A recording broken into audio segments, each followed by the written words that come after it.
Sudan में जुल्म करने वाला कोई यहूदी नहीं, कोई हिंदू नहीं, बल्कि मुसलमान है। सूडान में रहने वाले अरब मुसलमानों का मानना है कि अफ्रीकी मुसलमानों को वहां से चले जाना चाहिए, क्योंकि वो मुसलमान ही नहीं।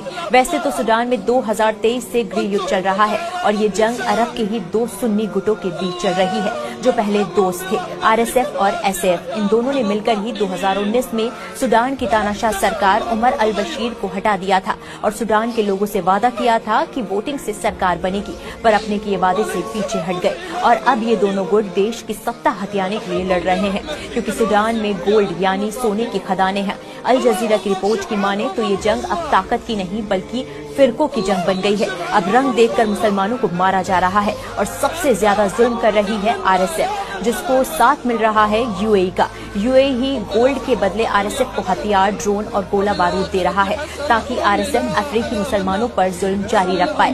RSF कहता है कि सूडान सिर्फ अरब के मुसलमानों का है, न कि अफ्रीकी मुसलमानों का। वहीं दूसरी तरफ SF इन अफ्रीकी मुसलमानों का साथ दे रहा है। SF कहता है कि अफ्रीकी मुसलमानों को भी जीने का हक है।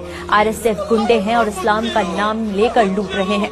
RSF जबरन सूडान के उन गांव में घुसता है जहां अफ्रीकी मुसलमानों का बसेरा है।